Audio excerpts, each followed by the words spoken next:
brought to you by Al Ghafoor residency Sukkur, एक बेहतरीन रिहायशी housing scheme Ziauddin medical university और स्पोर्ट्स कॉम्प्लेक्स से पहले मेन शिकारपुर रोड की सबसे प्राइम लोकेशन पर वाक़े। and बोले दिल की बोलियां, जायके की जुबान है शमा। ट्वाइस हेल्थ फार्मूला के साथ शमा कुकिंग ऑयल एंड शमा वनस्पति, बोले दिल की बोली।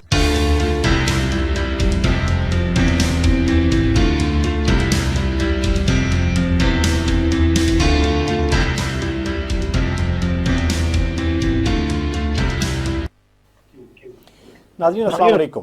प्रोग्राम आजकल में मैं हूं आपका मेज़बान मोहतशम तरीन। नाज़रीन, आज के प्रोग्राम में हम पीडीएम की जो तहरीक है इसके बारे में गुफ्तगू करेंगे। ये अब तक कितनी कामयाब रही, कितनी नाकामियां हुई और इसका आगे जो लॉन्ग मार्च और धरने का प्लान है पीडीएम की तहरीक का, इसका मुस्तकबिल क्या है। दूसरा जो इस पर हम डिस्कस करेंगे, जो दो जमातें जो अपने आप को बड़े अरसे तक वफाक की अलामत समझती रही हैं, कहती रही हैं, और अब क्या वजूहात हुई हैं कि वो एक एक सूबे तक महदूद हो गई हैं। तीसरा सेगमेंट में हम करेंगे people party, Pakistan people party और मुस्लिम लीग नून को कौन सी ऐसी मुश्किलात दरपेश आई हैं कि वो मौलाना फजलुर रहमान की क़यादत में एहतजाजी तहरीक चला रही हैं। इन पे गुफ्तगू करने के लिए, इन सवालात पे गुफ्तगू करने के लिए हमें ज्वाइन किया है उस्ताद मोहतरम गज़नफ़र अली शाही साहब, सीनियर एनालिस्ट हैं और मुल्क की जो सियासी जो मूवमेंट्स हैं उस पर बड़ी गहरी नज़र रखते हैं। शाही साहब, बहुत शुक्रिया प्रोग्राम में शरीक होने का। जी शाही साहब, पीडीएम की तहरीक जो अभी तक इन्होंने जो 6 जलसे प्लान किए थे वो सारे के सारे हो गए। हुकूमत का भी आपके सामने है जो मूवमेंट करती रही है, कहाँ रुकावटें खड़ी की, कहाँ नहीं की। कोरोना का भी एक बड़ा सवेयर एलिमेंट था। उसके बावजूद ये जो पहला मरहला था 6 जलसों का, ये उनका कंप्लीट हो गया हुआ है। और अब लॉन्ग मार्च और धरने हैं वो उन्होंने दिसंबर में करने थे, वो जनवरी और फिर आज वो फरवरी की डेट आ गई है। तो अभी तक आप जो ये तहरीक है इसको किस नज़रिए से देख रहे हैं? तहरीक जो है उससे जो जब इन्होंने बुनियादी तौर पर हुकूमत से कई सहूलियात तलब की, सही एहतसाब के मामले पर वो चाहते थे कि इनके एहतसाब जो है वो यहीं रुक जाए। तमाम बातचीत होती रही पीपल पार्टी से, काफी उनकी इस मामले में बातचीत चली, लेकिन जब उन दोनों जमातों को ये यकीन हो गया कि अब हमें ये एहतसाब से हमारी जान भी छूटेगी और ये हर सूरत हुकूमत जो है ये एहतसाब का अमल जारी रखना चाहती है, और इस सूरत हाल में मौलाना फजलुर रहमान साहब जो पहले ही असम्बली से बाहर थे और वो केपीके में खास तौर पर उन्हें जो नाकामी हुई उसके लिए वो हर सूरत ये चाहते थे कि किसी न किसी तरह दोबारा इलेक्शन जो है उसकी राह हमवार की जाए। इन दोनों जमातों की एहतसाब मजबूरी थी और मौलाना फजलुर रहमान की ये मजबूरी थी कि दोबारा इलेक्शन हो तो वही न हो। इस पर ये तीनों जमातें जो हैं ये बाहम मुत्फिक हो गई। बाकी जो जमातें हैं वो तो आपको पता ही है उनकी क्या हैसियत है, वो तो नाम ही है सिर्फ। तो ये सूरत हाल बनी है। मैं असल में इस तनाजुर में ना मुझे वो तारीख याद आती है 1977 की। अच्छा, जब पीएनए बनी थी तो पीएनए में भी सूरत हाल यही थी कि इलेक्शन हुए, उसमें धांधली का इल्जाम लगाया गया। हालांकि धांधली हुई उसमें, लेकिन सिर्फ 8-10 सीटों पर। अच्छा, तो उस वक्त भी ये तमाम जमातें इकट्ठी हुई। अच्छा, ये मैं बस मंजर आपको इसलिए बता रहा हूं कि मेरे ख्याल में जो कुछ सियासी पंडित हैं वो नहीं चाहते कि उनके अलावा कोई और हुकूमत बनाए। अच्छा, उसमें भी यही सूरत हाल हुई कि जुल्फिकार अली भुट्टो शहीद जो है वो, उन्होंने एक जमात खड़ी की और उस जमात ने इलेक्शन में 70 के इलेक्शन में उन्होंने ऐसा दिलसमी रंग दिखाया कि बड़े बड़े बुर्ज उठ गए। तो उसको भी सूरत हाल यही बनी थी कि जो सियासी पंडित हैं, जो खानदान शाही चले आते हैं, जब वो देखते हैं कि उनकी नाकामी है तो वो अपनी बाह मुत्तहद होते हैं ताकि कोई तीसरा उनकी जगह जो है वो ना ले सके। तो मुझे इस सारे का बैकग्राउंड ये नजर आता है कि सियासी पंडित जो है वो अपनी छीनी हुई जो उनकी मनाहत थी और जो उनके इख्तियारात थे वो उसमें किसी और को हिस्सेदार नहीं बनाना चाहते। ठीक है। अच्छा शाहिद साहब, ये तो आपने इसका पस मंजर बता दिया कि पीपल पार्टी और मुस्लिम लीग एहतसाब से बचने के लिए मूवमेंट बनाना चाह रही थी, और मौलाना क्योंकि वैसे ही इक़्तिदार से बाहर है, मतलब प्रैक्टिकल पॉलिटिक्स से जो पार्लियामेंट की है उससे वो बाहर है, तो वो साथ मिल गया, तो ये 3 मेजर प्लेयर बन गए और बाकी सारे साथ मिलते गए और 11 जमातों का ये पीडीएम बन गया।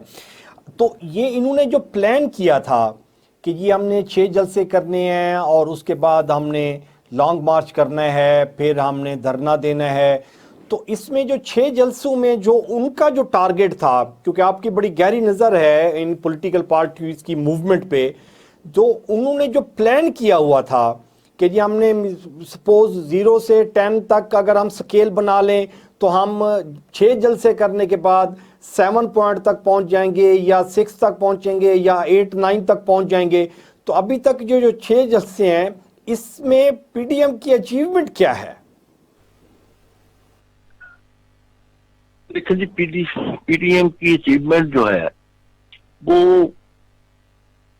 नाकामी नजर आती है उसमें। तो उसकी वजह ये है कि जलसे जो है वो किए जाते हैं कि मूवमेंट को मोमेंटम देने के लिए, लेकिन जो इनका आखिरी जलसा जिसके लिए इनके दावे थे कि लाहौर वाला कि 13 दिसंबर को जी यानी हुकूमत जो है वो हिल जाएगी और वो पाकिस्तान की तारीख का सबसे बड़ा जलसा होगा। तो भाई उसमें उन्हें बड़ी नाकामी हुई है और उनके रहनुमा जवेद लतीफ जो है उन्होंने तो बाकायदा इस बात का एतराफ किया है टीवी पर, एतराफ किया उन्होंने कि भाई हम वो नहीं कर सके जो होना चाहिए था। और इसमें ने भी नाराजगी का इजहार किया है बहुत सारे कारकुनान से कि जी आपने जो रिजल्ट देने चाहिए थे वो दिए, उनके जिम्मे काम था वो उन्होंने मुकम्मल नहीं किया और जो रिजल्ट देना चाहिए था वो नहीं दिया गया। अच्छा शाहिद साहब, एक खबर ये भी चल रही थी कि इस जलसे को नाकाम करने में एक जो धड़ा है मुस्लिम लीग नून का, उसकी जो डोरें हैं वो शहबाज शरीफ साहब के पास हैं, उन्होंने वो डोरें हिलाई हैं कि जी ये जलसा कामयाब ना हो। ये इसमें कोई सदाकत है? देखिए जी, उन्होंने उसे नाकाम करने के लिए तो कोशिश नहीं की, अलबत्ता उन्होंने ये जरूर किया है कि उनके जो राब्ते थे, जो उनके राब्तों के जरिए शुरा उसमें शामिल हो सकते थे, वो नहीं आए।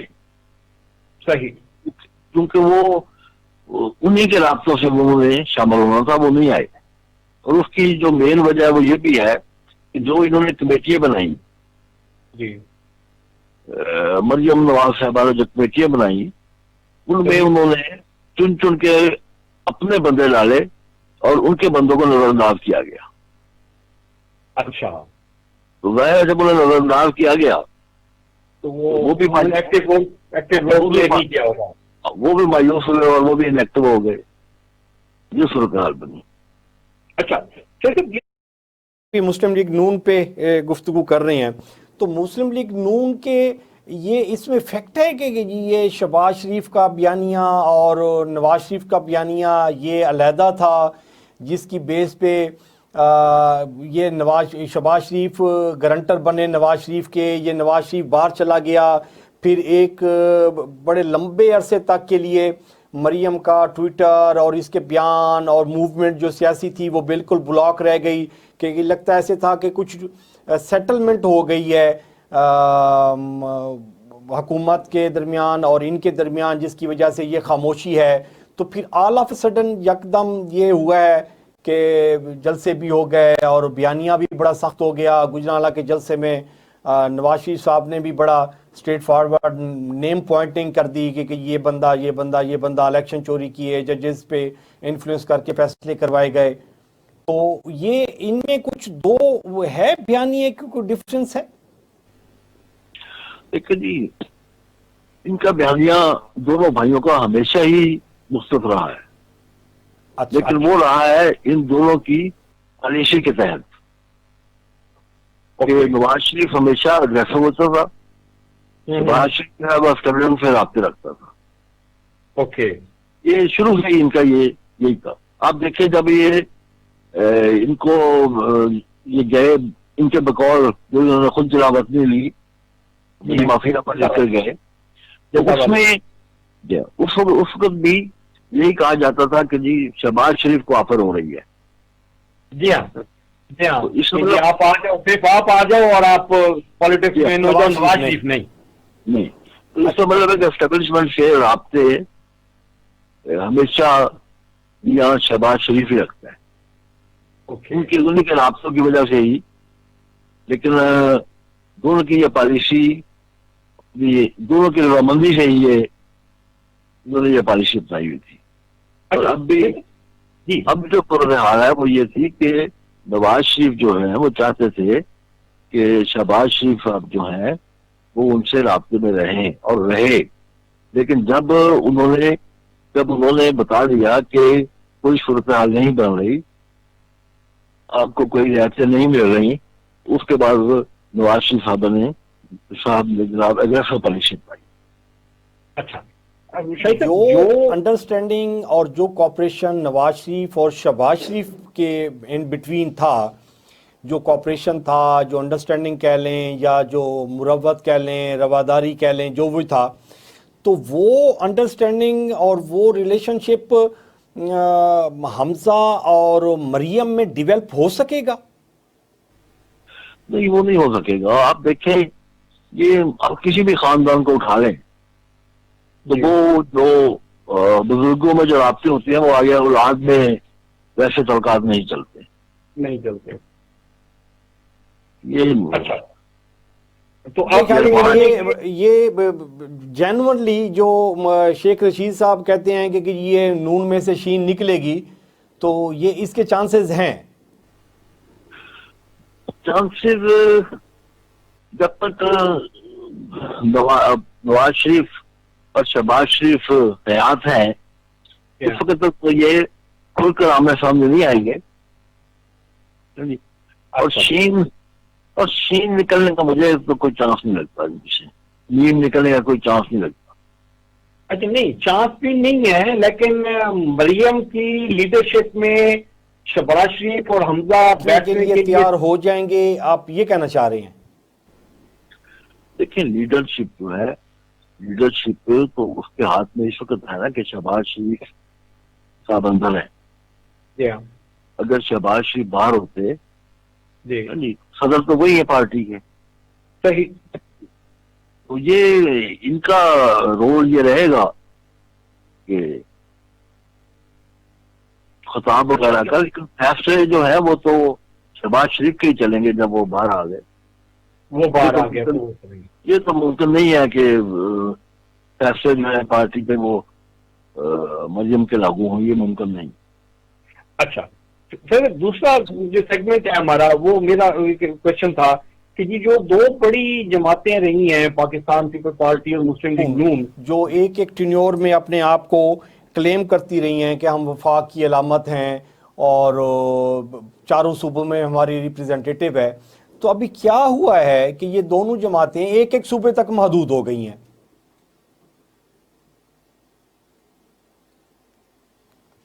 पीपल्स पार्टी जो है वो तो काफी अरसे से ये एक सूबे तक ही महदूद होगी। सही। वो की जो पॉलिसी थी, पीपल्स पार्टी जो है वो शुरू से मज़ामती सियासत करती थी। ओके। जब मज़ामती सियासत जो है उसकी वो पॉलिसी चेंज की गई, तो यानी फ्रेंडली अपोजिशन पे जब आए तो कारकुन जो है वो मायूस हुआ, और कारकुन को वो पजीराई भी ना मिली जो दूतों के दौर में उन्हें हासिल थी, तो वो मायूस हुआ। और आप देखें कि आपको पीपल्स पार्टी की अक्सरियत जो है वो तहरीक इंसाफ में नजर आती है।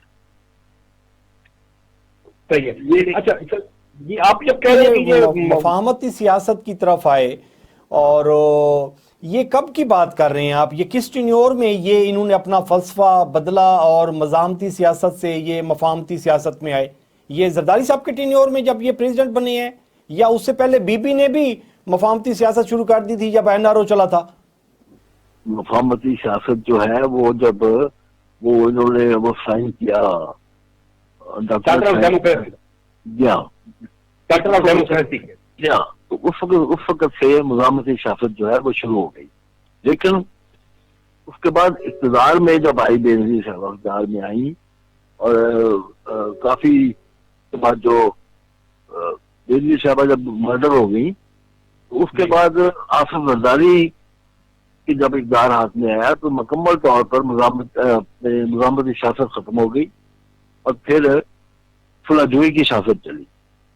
उस फलाजोई की सियासत में काफी मायूसी का शिकार हुआ पीपल्स पार्टी का कारकुन। पीपल्स पार्टी के कारकुन ने हमेशा मज़ामती सियासत, जब इक़्तिदार में कोई जमात होती है तो जाहिर है कि वो मज़ामती सियासत तो नहीं कर सकती, लेकिन अपोजिशन के अगेंस्ट तो मज़ामती सियासत उसकी चलनी चाहिए थी, वो भी खत्म हो गई।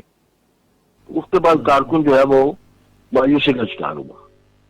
अच्छा, ये आप कह रहे हैं कि ये बेनज़ीर साहबा जो थी उन्होंने मज़ामती सियासत की जब तक वो ज़िंदा रहीं, उनकी शहादत के बाद ये मज़ामती सियासत ख़त्म करके आसिफ जरदारी ने ये मफाहमती सियासत की, जिसका एक एग्जाम्पल जिसको वो कातिल लीग कहते थे, फिर काफ लीग के साथ मिलके उन्होंने अलाइंस किया और पंजाब में आए, और पंजाब में जी वो तो छोड़े आप, सिर्फ मतलब काफ लीग, मुस्लिम लीग काफ को छोड़े, उन्होंने नून के साथ भी तो जो है वो इत्तेहाद किया, फिर उनके मिनिस्टर लिए, वो तो कुल इवेंट कर गए। सही सही। तो कारकुन तो उस दिन से मायूस हो गया जब उन्होंने देखा कि भाई नून लीग जो है उसके मिनिस्टर आ रहे हैं, वो हुकूमती ओहदे संभाल रहे हैं, तो वो मायूसी का शिकार हुए। तो आपके जब पीपल पार्टी की जब हम बात करते हैं तो इसमें आप कहते हैं कि ये जो मज़ामती सियासत थी उसको जब इन्होंने ख़त्म किया, मफाहमती सियासत में आए, तो उस वक्त ये अपने सूबे तक महदूद हो गए, बाकी सूबों से ये कट डाउन होते गए? नहीं, सूबे तक महदूद होने की जो वजह है ना जी, सूबों तक महदूद होने की वजह है कि मुस्लिम लीग नून ने तो हमेशा ही पंजाब के सर पर शासित की। ठीक, ये आप पीपल्स पार्टी पे अभी डिस्कस कर रहे हैं जी।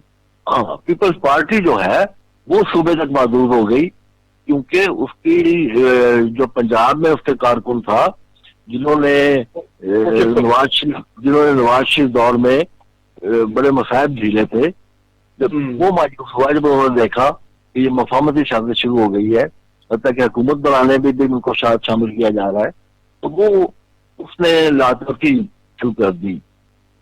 तो पंजाब में क्योंकि इनका होल्ड हो गया मुस्लिम लीग नून का जी, तो फिर वो जाहिर है कि वो महदूद हो गई सिंध तक।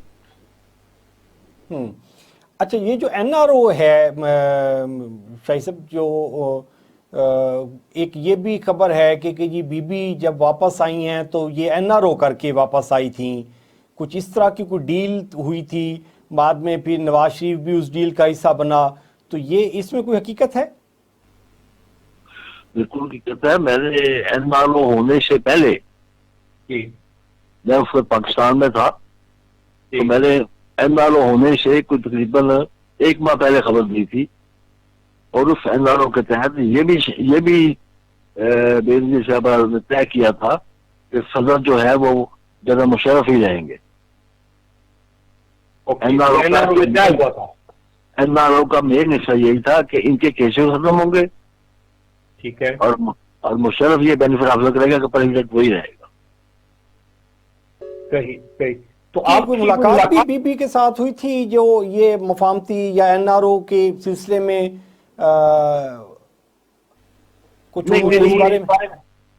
नहीं, मेरी मुलाकात हुई थी जब बेनजीर साहबा बाहर जाने लगी जी, जिसके बाद वो वापस आई तो उन्होंने आकर यहाँ सियासत शुरू की जिसमें मर्डर हो गई। तो बाहर जाने से पहले मेरी उनसे मुलाकात हुई थी सैयद यूसुफ गिलानी की कोठी पर, सही। और वो सुल्तान में सिर्फ तीन अफराद से उन्होंने मुलाकात की थी। हाई कोर्ट बार का सदर, जी, डिस्ट्रिक्ट बार का सदर, हाई कोर्ट बार का सदर तो लतीफ खोसा थे, जी, और डिस्ट्रिक्ट बार के सदर वसीम मुमताज थे, और प्रेस क्लब के सदर से जो मैं था। सही। तो वहां मुलाकात हुई थी, और उसमें आपने उनसे ये डील के बारे में कोई क्वेश्चन किया आपने?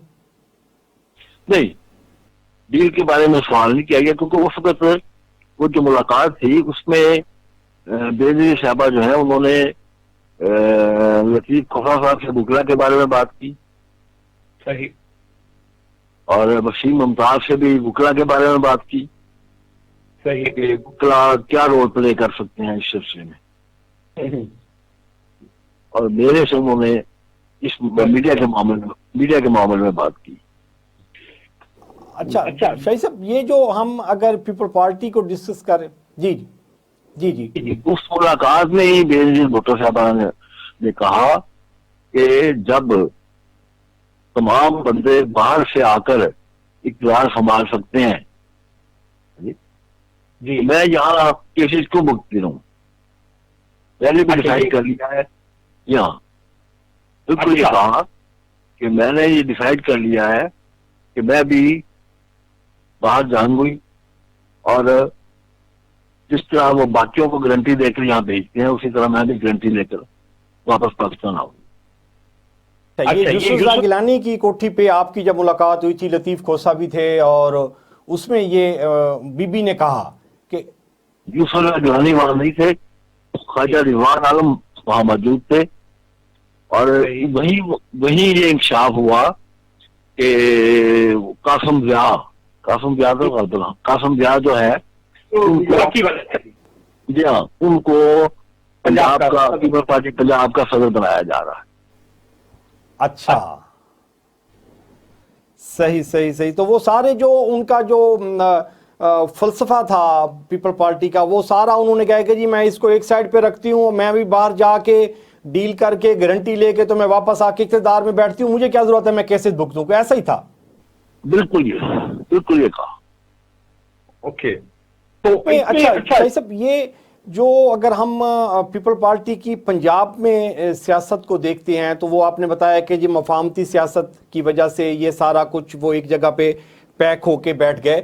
तो इसमें जनूबी पंजाब में पीपल पार्टी बड़ा स्ट्रॉन्ग इसका वोट बैंक था, बड़े कदावर शख्सियात थी पीपल पार्टी में। मरहूम फ़रूक लगारी साहब थे, इधर से खार बरदरान थे, यूसुफ गिलानी, शाह महमूद। तो ये पंजाब, जनूबी पंजाब में सारे इधर उधर हो गए और सिर्फ यूसुफ गिलानी बचे हुए हैं। देखिए जी, हमारे यहाँ जो सियासत होती है ना जी, पावर पॉलिटिक्स है। ओके, ये जो खानदान आपने गिनाए हैं, ये देखते हैं कि इस वक्त हवा का रुख किधर है। ओके, इनमें से मुझे कोई नजर नहीं आता कि जनूबी पंजाब में किसी ने नवजाती सियासत की। जब तो नवजाती सियासत नजर भी कम ही आती है, तो लेकिन नवजाती सियासत जनूबी पंजाब के किसी बंदे ने की, उन्होंने हमेशा पावर पॉलिटिक्स की है। या पावर पॉलिटिक्स की है या फैमिली पॉलिटिक्स की में है? फैमिली पॉलिटिक्स तो है इनकी ना जी, लेकिन ये पावर पॉलिटिक्स देखते हैं, किधर का रुख है, किधर किसकी चांसेस है, किसकी हुकूमत आ सकती है, तो उधर का रुख कर। अच्छा, आपको ये जो 2013 का इलेक्शन और 2018 के इलेक्शन में जनूबी पंजाब सारा यूसुफ गिलानी देख रहे थे, तो इनकी प्लानिंग और ये मतलब पार्टी का एक सीनियर इनके पास कारकुन भी हैं और सीनियर ओहदा भी इनके पास है, तो इन्होंने क्या पीपल पार्टी को डेवलप करने के लिए जनूबी पंजाब में क्या स्ट्रगल की है, सिवाय इसके कि अपने सारे बच्चों को टिकटें लेके दे दी हैं कि आप सारे बच्चे इलेक्शन में आए और इलेक्शन लड़ें, भाई साहब को भी लेके आ गए, अहमद मुश्तबा को भी। तो उसके अलावा पार्टी के लिए इन्होंने जो वो कारकुन था उसको तो प्रोटेक्ट करने के लिए कुछ नहीं किया इन्होंने। ये उसमें यही तो मैं कहता हूँ कि यहाँ नवजाती पॉलिटिक्स पढ़ाई नहीं ना, खानदानी पॉलिटिक्स है उनकी। तो जब खानदानी पॉलिटिक्स है तो खानदान के बंदे क्यों ना लाए, अपने बेटों को क्यों ना लाए? कभी उन्होंने ये सोचा था कि जिन्होंने जो कारकुन इतने अरसे से पार्टी के साथ खड़े हैं और कुर्बानियां दे रहे हैं उनको टिकट दिया जाए? उन्होंने कभी नहीं सोचा। हालांकि जब भी उन्हें मौका दिया गया उन्होंने कामयाबी हासिल की। जी, तो मतलब जैसे आमिर डोगर था, जैसे अहमद हसन रेड हैं, ये दो तो बड़े पेटेंट थे इनके पास यूसुफ गिलानी के पास, और वो इनके पीपल पार्टी के रवैयों की वजह से उन दोनों ने जमात को छोड़ा है पीपल पार्टी को, या गिलानी साहब की पॉलिसीज और ये इसकी वजह से इनकी जो डीलिंग थी उसकी वजह से उन्होंने पीपल पार्टी को छोड़ा है? मैं नहीं समझता, उन्होंने भी पावर पॉलिटिक्स में छोड़ा है, पावर पॉलिटिक्स पे छोड़ा है। पीटीआई बूम पे जा रही है तो हम भी उसी का हिस्सा बन जाए। पीटीआई बूम पे जा रही है तो जाया जाएगा। और तो फिर उस हल्के में रह के गिलानी ने उनको एनए की टिकट तो देनी नहीं थी सारी जिंदगी। तो वो एनए पे तो कभी भी नहीं, नाम में डोगर जा सकता था, अहमद हसन रेड जा सकता था, तो उन्होंने कहा एनए पे जाए तो पार्टी चेंज करेंगे तो टिकट मिलेगी, शायद हम चले जाएं। बिल्कुल। अच्छा शायद साहब तीसरा जी सियासत जो है वो सबकी नवजाती सियासत हो गई है। तो सियासत जो है वो अब या खानदान के चुंगल में है या मफादात के चुंगल में है। और ये मफादात ही है ना कि पीपल पार्टी में रहूंगा तो मैं एमपी से ऊपर नहीं जाऊंगा, तो मुझे ऐसी पार्टी में जाना चाहिए जहां मुझे एमएलए का टिकट मिल जाए। एमएलए का टिकट मिल जाए, अपनी जाति उसमें देख के उसको फैसला करते हैं। तो अभी चांसेस हैं जी अभी जी ये ना क्या हमारा संदेश, आप उनको देख लें। जी हाँ, पीपल पार्टी में इतना सारे नून में चले गए, नून से फिर पीपल पार्टी में आ गए, पीपल पार्टी से फिर उधर नून में चले गए और फिर अब तरीके इंसाफ में चले गए। तो मौसम है नून में से आखिरी वक्त तक कोशिश करते रहे कि उन्हें तरीके इंसाफ को टिकट मिल जाए। सही। अच्छा शायद साहब ये मुस्लिम लीग नून जो है उसका पंजाब तक महदूद रह जाना, उसकी वजूहात वो आप कह रहे हैं कि जी वो हमेशा से ही पंजाब की पॉलिटिक्स करती रही है, लेकिन कुछ इलेक्शंस में उसको केपीके में भी रिस्पांस मिला है, कुछ इलेक्शंस में उसको कराची से भी रिस्पांस मिलता रहा है, तो उसके बाद फिर ये श्रिंक होके सिर्फ पंजाब तक बैठ गए हैं।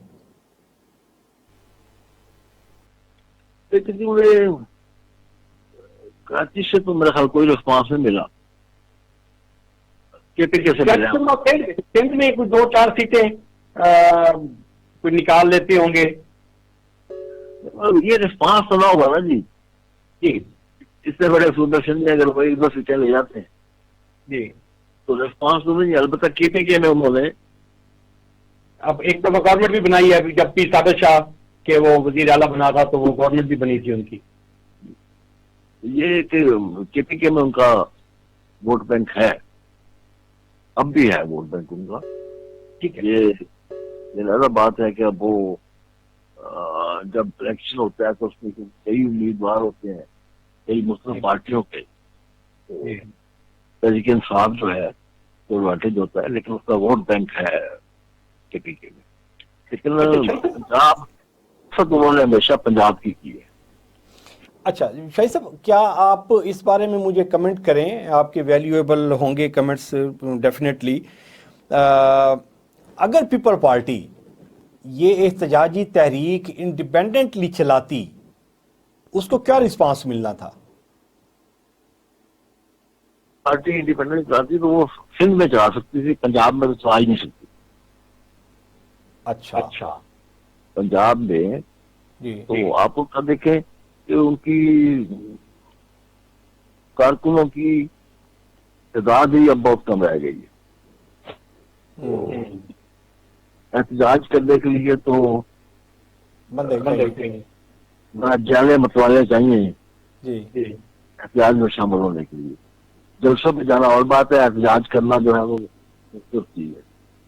ओके तो ये एहतजाज के लिए ये प्लेटफॉर्म पंजाब वाला उसके लिए अवेलेबल नहीं था, लेकिन कुछ जगहों पे तो वो अपनी नुमाइंदगी शो करवा सकती थी। जैसे यहाँ पे मुल्तान में अगर हम जनूबी पंजाब को देखें तो यहाँ पे MNA इरशाद सियाल भी है, इधर से रज़ा रब्बानी खर भी MNA है, यहाँ से यूसुफ गिलानी भी। तो मुल्तान में एक अच्छी गैदरिंग 20-30 हज़ार क्राउड की जलसा कर सकते थे। इसी तरीके से कायरा के लाला मूसा में भी वो कर सकते थे, कुछ जलसा एक अच्छा प्लान हो सकता था। इंडिपेंडेंट मूवमेंट उनको अगले 2023 के इलेक्शन में पंजाब में कितनी सपोर्टिव हो सकती थी बनिस्बत इसके कि अब वो मुस्लिम लीग नून के साथ मिलके जो वो याराना बिल्ड कर रहे हैं, और वो नवाज शरीफ वगैरह और जरदारी शहबाज शरीफ ये एक दूसरे के बारे में जो कलमात अदा करते रहे हैं, तो वो सबको बैकएंड पे रख के तो बिल्कुल क्लोज होके ये तहरीक चलानी है। तो ये तहरीक अगर 22 तक चलती है या 23 तक चलती है, तो 23 के बाद 23 में इलेक्शन है, तो ये 22 तक चलती है, तो ये इतना क्लोज मीठा मीठा बोल के तो 4 महीने के बाद फिर इलेक्शन में वही तू तड़ाक होनी है। तो पंजाब में इनको रिस्पांस मिलेगा पीपल पार्टी को? फिर देखिए, पीपल्स पार्टी जो है वो पंजाब बेस्ड अब पार्टी रही नहीं, और वो फोकस भी नहीं कर रही कि मुझे पंजाब में मैं अपनी फुटेज स्ट्रॉन्ग करूं। सिंध बेस पर इजाजत करेगी, पंजाब में यही होगी 5-7 सीटें होगी तो वो ले जाएंगे। मैं इसलिए सिर्फ आपसे इंडिपेंडेंट पीपल पार्टी की मूवमेंट की बात कर रहा हूं, क्योंकि जमात इस्लामी ने इस PDM का हिस्सा बनने से इनकार कर दिया और वो अपनी इंडिविजुअल जलसे कर रही है। वो सवात में किया है, दीर में किया है, उसने वो कराची में भी किया है। इसी तरीके से PSP ने भी मुस्तफ़ा कमाल ने भी एक जलसा किया है, वो भी इंडिपेंडेंट जलसा किया है। तो ये सिंध में तो कम अज़ कम कोई तहरीक चला सकते थे या किसी और जगह पे। लेकिन इनका मकसद जो है वो तहरीक चलाना तो नहीं था। तहरीक जो है वो तो चलाई जाती है किसी बुनियाद के ऊपर।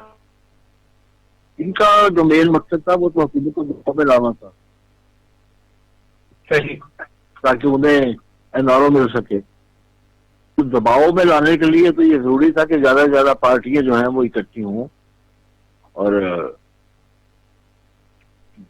असर दिया जाए कि बड़ी मजबूत अपोजिशन है, ताकि उसे दबाव में लाया जाए। अच्छा, ये जो अस्तीफों की पॉलिटिक्स चल रही है कि हम अस्तीफे दे देंगे, तो इसमें पीपल पार्टी के चांसेस हैं कि वो अस्तीफे सबमिट करवाएगी और सिंध असेंबली डिसॉल्व करेगी अपनी? मुझे नहीं लगता कि वो डिसॉल्व करे। तो पता एमएनए की हद तक शायद पहले स्टेप पे वो अस्तीफे दे जाए। सही। लेकिन अच्छा जी भाई तो पर वो अस्तीफे नहीं देगी, सुबाई पे नहीं देगी। तो सुबाई पे अगर नहीं देती तो वो कुछ गेन करेगी PDM फिर? देखिए जी, उन्हें सुबाई पे इस्तीफे न देने के 2 फायदे हैं। जी एक तो वो 2.5 साल सिंध में हुकूमत में जाया करेंगे, सही। और दूसरा ये कि वो सेनेट की में कुछ सीटें रह जाएंगी। अगर वो सूबाई असेंबली डिवॉल्व कर दें तो उसका नतीजा ये निकलेगा कि उन्हें जो सीटें सेनेट में चाहिए वो भी नहीं होंगी। फिर जब इलेक्शन होंगे सीटें पे तो उस पर दोबारा वो सीटों के लिए उम्मीदवार बनेंगे, वो बन जाएंगे। अच्छा, जो शाहिद साहब लास्ट अभी प्रोग्राम हमारा हम आखिरी 2-3 मिनट हैं, तो ये जो गुजराला में जो नवाज शरीफ ने अपना बयानिया दिया था, तो उससे बिलावल उसमें बिलावल ने जी आवाज आ रही है? अभी आवाज आ रही है शाहिद साहब? नहीं, कट गई थी। और अच्छा चल गुजराला में जलसे में जो नवाज शरीफ ने जो बयानिया अपना पेश किया था, तो बिलावल ने उससे थोड़ा सा डिस्टेंस किया था कि मैं एक्सपेक्ट नहीं कर रहा था, मैं शॉक्ड हुआ कि ये बयानिया नवाज शरीफ ने दिया और हम इसके हक में नहीं हैं। तो इससे हट के फिर वो बयानिया, तो वो नवाज शरीफ और मुस्लिम लीग नून वो तो कंटिन्यू उसी बयानिए पे चल रही है ना जी, लेकिन अभी ये उससे आप इख्तलाफ भी करते हैं उस बयानिए से और उनके साथ भी जुड़े हुए हैं। देखिए, बयानी से तो इख्तलाफ नहीं कर रहे, बयानी से इस हद तक इख्तलाफ कर रहे हैं कि वो नाम ले रहे हैं कि वो पार्टी नाम नहीं दे रही। इससे ज्यादा कोई इख्तलाफ बाकी नहीं रहा। अच्छा, पीपल पार्टी कहते हैं नाम नहीं लेंगे तो आप वैसे ही इस्टेब्लिशमेंट को और इदारों को जितना जो कुछ भी कहना है कह दें, लेकिन नाम ना लें। नाम ना लें, तो बयानिया तो एक ही वो है। ओके। अच्छा, तो लास्ट शायद साहब हुकूमत कहती है कि जी हमने एनआरओ नहीं देना, मुज़ाकरात कर लें, लेकिन ये कहते हैं कि जी हमने हुकूमत से मुज़ाकरात नहीं करने। तो हुकूमत से मुज़ाकरात नहीं करने तो फिर किससे मुज़ाकरात करना चाह रहे हैं ये? तो अंडरस्टूड है, जब हुकूमत से मुज़ाकरात नहीं करने तो फिर वो एस्टेब्लिशमेंट से मुज़ाकरात चाहते हैं, जिनको वो से तो जो चार्टर डेमोक्रेसी में उन्होंने साइन किए हुए थे पीपल पार्टी और मुस्लिम लीग ने कि जी वो तो ये तो गैर आईनी हो गया कि एक फौज आके तो एक जो आईनी हुकूमत है, इलेक्टेड हुकूमत है, उसको गिरा के तो वो इलेक्शन करवाया और फिर इनको मौका दे, यही चाह रहे हैं ये। देखिए जी, अगर हुकूमत गिरेगी जी मेरा जो अंदाजा है, मैंने जो कुछ भी एक सियासी तालिब इल्म की हैसियत से मैंने जो सीखा है, जो नजर आया है, तो मैंने किया जी, तो फिर उसके बाद वही आएंगे जिन्हें ये महकमा चलें शाहिद साहब, बहुत लेकिन बहुत सारी चीज़ें हिस्ट्री की रिकॉल की, 1977 की तहरीक और बीबी के साथ जो मुलाकातें हुई वो की, तो ये एक निशिस्त में ये सारी हमारी जो तशनगी है वो ख़त्म नहीं हुई। तो हम आपको एक प्रोग्राम में और तकलीफ देंगे, कुछ और चीज़ें आपसे फिर हम जानने की कोशिश करेंगे। नाज़रीन, प्रोग्राम का वक्त ख़त्म हो गया। अपना और अपने प्यारों का ख्याल रखिएगा। मोहसिन को इजाज़त दीजिए। अल्लाह निगहबान।